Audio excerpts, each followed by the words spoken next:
This is Blind Like Me. Hello, everyone. Interviews, information, and reviews related to living with a vision disability. Your host is Tim Black. Tim has been visually impaired since birth. He's been in radio for 30 years and also hosts the podcast Inside Today's Country. Tim has never let his lack of vision stand in his way. Hi there, it's Tim, and thanks for listening to another edition of Blind Like Me. We thank you for following our podcast wherever you find it, and don't forget you can find all of our episodes on my website, timblackonair.com. We're always looking for great news stories about people's experiences being blind and visually impaired. As well, we're looking for people who are developing technology to help the blind and visually impaired. If you're one of those people, reach out to us, info@timblackonair.com. That's info@timblackonair.com. This week, we talked to Sylvia Stenson-Perez about a brand new website in the U.S. for those who are 55 years of age and older, timetobebold.com. It's a one-stop shop to find resources in your community. Sylvia joins us all the way from Florida. Sylvia, welcome to the podcast. Thank you so much, Tim. It is such a pleasure to be here with you today. Let's find out a little bit about you. You are legally blind. How blind are you? That's the question. You know what? I don't even use that term visually impaired anymore because I'm super blind. I'm pretty blind at this point. So I have RP, and unlike a lot of people, I have been visually, a lot of people with RP, I have been visually impaired since birth. Okay. So I grew up with a visual impairment and actually was always legally blind, and then lost more and more vision over the years. And now pretty much I have light perception. Okay. So you're like me then. I've been visually impaired my entire life. Just have vision in my left eye, nothing in my right. And, have pretty much managed our way through life, right? Yes, absolutely. Let's talk a little bit about, before we get into this, you have a podcast. I want to make sure we touch on that as well. Tell me about your podcast. Well, this is a totally separate thing from my work, but, I think that we all kind of have this mission. Well, I hope we all have this mission to really make a difference in people's lives. Mm-hmm. And I think as people who are visually impaired, we must have a platform to let the world know that being visually impaired is not the end of the world, that you can still do everything you need and want to do, etc. So a couple of friends of mine and I started a podcast earlier this year. My friend Stephanie McCoy started Bold Blind Beauty a few years back. And then this year we decided to start a podcast, and it's called Bold Blind Beauty on Air, AIR, for accessibility, inclusion, and representation. I like that. That is fabulous. And I assume you can find it on all the platforms? You can. And what do you guys talk about? We generally just talk amongst ourselves a bit to just really kind of just help people understand, hey, we're just three normal gals dealing with vision loss, but we always have one or two guests who are just doing great things out there in the world, people who are doing great things in their work, who are, it's always something around people who we think who are bold and who are beautiful. Awesome. We're living bold and beautiful lives. I like that. That is very, very cool. Good for you. And that's kind of the same platform that we have here with Blind Like Me. We start as still talk a little bit about tech, but we like to find great stories like yours. And let's go into this one here. It's Time to Be Bold. I like this title and the program and so forth. So we'll get into that and talk a little bit about it, because your job right now is working where? I work for Mississippi State University at the National Research and Training Center on Blindness and Low Vision. And I am the project director of what's called the Older Individuals Who Are Blind Independent Living Services Technical Assistance Center. So we work with all 56 state and U.S. state and territories to really just ensure that we can provide some training and technical assistance to those programs who serve people 55 and over who are visually impaired. And so we do a lot with continuing education. We have a website. But last year we had the amazing opportunity to take some funding and create a national public service awareness campaign. Okay. So some really important facts of, I guess, why we did this. Just in the United States, we know that over 12 million people are visually impaired.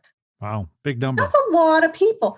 And Tim, so many people who, when they experience vision loss, especially older people, they might have never met anyone who's visually impaired. And so they think, I'm all alone. I can never do anything again. I just need to go sit in my house, go live in a retirement home or a nursing home because I can't cook for myself or shop for myself or even work anymore.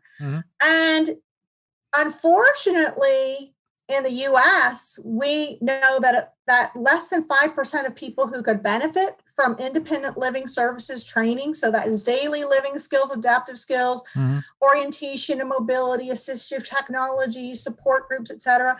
Less than 5% of people who could benefit actually ever seek those services out. Okay.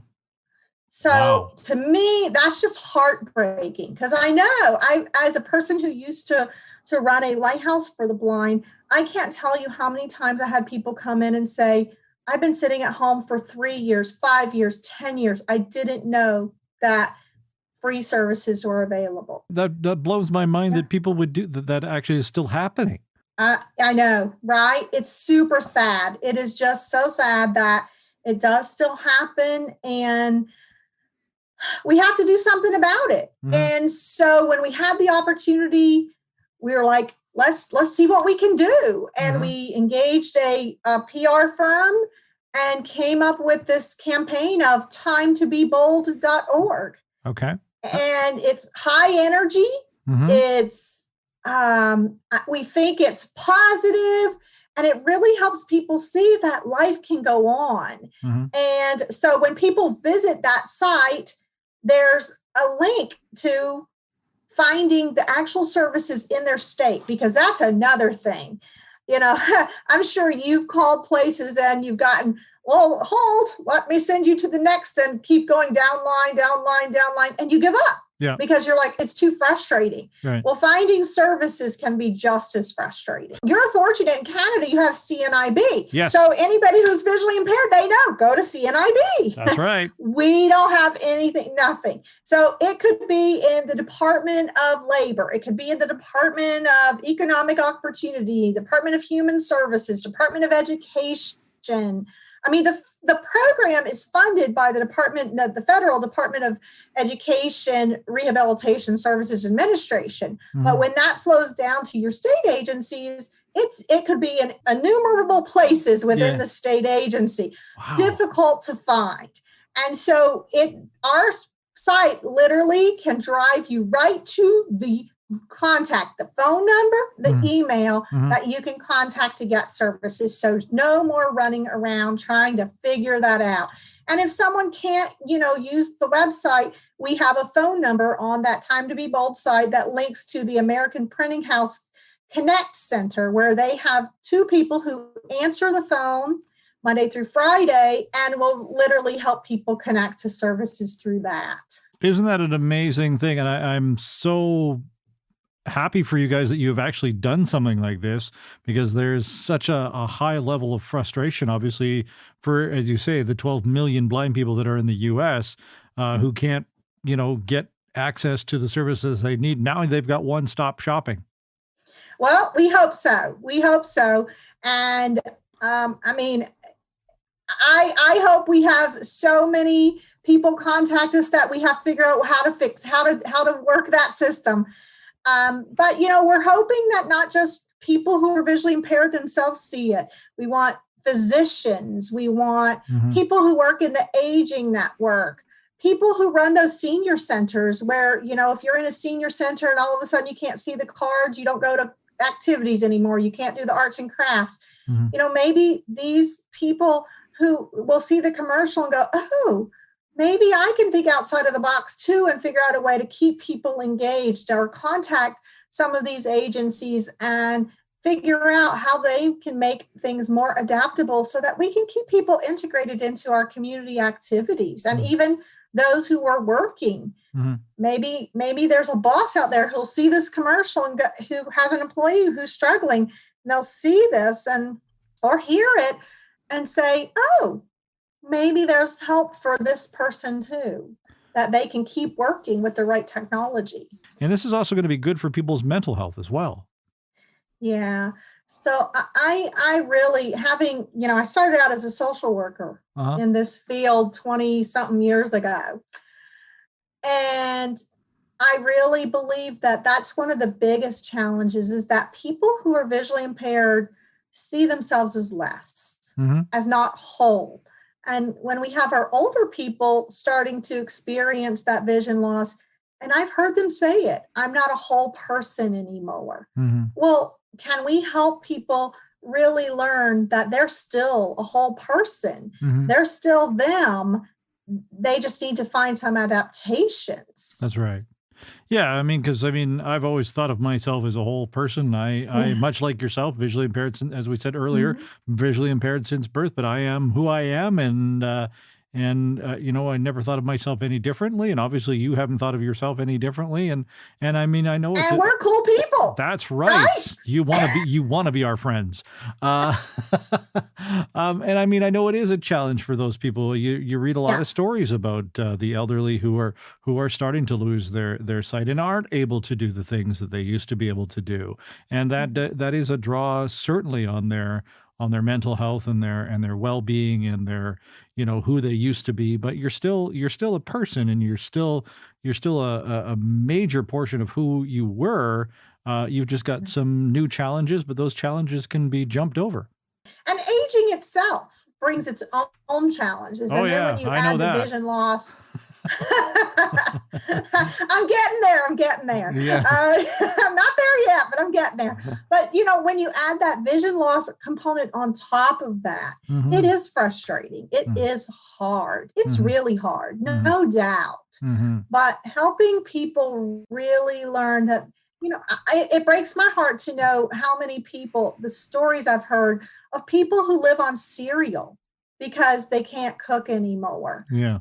So that's not good for their nutrition. No. Who aren't taking their medications appropriately. Right. I mean, there's so many things that can happen, and it doesn't have to be that way. No. I know I've watched videos, and we've probably all seen the training videos of for orientation and mobility in homes and so forth like that, where they were always saying that the only thing that totally blind or visually impaired people could cook were like frozen TV dinners and pizza and cereal. That's not the case nowadays. There's technology to be able to help you make those proper quality meals now. I just made a lasagna for lunch today. Nice. Homemade lasagna, by the way. Okay. Yeah. So, and I have several friends who are professional chefs who are blind. There are very few things that you can't do when you're blind. This is so true. With the right training and technology. That's right. That's right. Let's hit that website one more time for me. timetoBeBold.org. What's something as a blind person that you're really proud of? I'm really proud that I feel like I've been able to make a positive difference in many lives of people who are blind. People who have come in and said, I don't think I can do anything again. And now they're living these really bold, beautiful, courageous, productive lives. And I'm super proud of that. And now you talked a little bit about technology, Sylvia, and how it can help you. What pieces of technology do you use that make a day easier for you? So I am a JAWS user for the computer. I am a smartphone user. I use an iPhone and many apps on the iPhone. I am also a Braille user, but I use this is going to sound really cheesy, but I still use a Perkins Brailler because something about typing notes You mean the into clunky that, one? The yes, yeah, that's the one. Something about typing notes into that Perkins Brailler, it just takes it from my hands to my brain. It's like, but I have to tell you, Tim, I learned Braille at 30 years old. Did you really know? I did. I didn't need to learn it before that. Well, maybe it would have been helpful, but at 30 years old, I learned Braille, and now I use it every day. Wow, good for you. I've never learned Braille, so I encourage you to, especially labeling things is just it's such an easy, because you know how hard sometimes you're trying to look, you're trying to find things. And if you travel, it's so much easier to find a hotel room if you can just touch the Braille. That's or true. The elevator floor. That's so true. And I think it's hilarious that you're using a Perkins Brailler, because that thing is about the weight of a boat anchor. It is. Sylvia, if you could pass a message on to the sighted community, this is a question I like to ask everybody, and it's really interesting to see the answers that we get, because we know that, as you say, there's 12 million blind people in the U.S. This podcast reaches the U.S., Canada, and other countries as well. We always like to ask the question, if you could pass on a piece of advice to the sighted world to make your life or other visually impaired and blind people's lives easier, what would you pass on? I would say to always remember we all have challenges, and we're all just trying to figure out ways to adapt and cope and be problem solvers. And if, as a sighted person, you see someone who's visually impaired, please talk to us. I've made some wonderful new friends in airports, in New York City, on the sidewalk, just because people stepped up and talked to me. Talk to us. We're just normal people. And I think that you will find that we have way more in common than we have that are different. Excellent. Sylvia, thank you very much for spending some time with us, talking about timetoBebold.org. We encourage people, especially if you're 55 years of age and older, to go and check that out. But if you're not visually impaired or blind, even go check that out, as you've mentioned, and find out more information about that. But we want to make sure that we give your podcast one more plug, and that title is, again, Bold Blind Beauty on Air, AIR. Sylvia, thanks very much for spending some time with us. We really appreciate this. Thank you, Tim. Great pleasure. Thanks for listening to Blind Like Me. If you have a comment or suggestion about future casts, drop us an email to blindlikeme@outlook.com. Blind Like Me is a TimBlackOnAir.com production.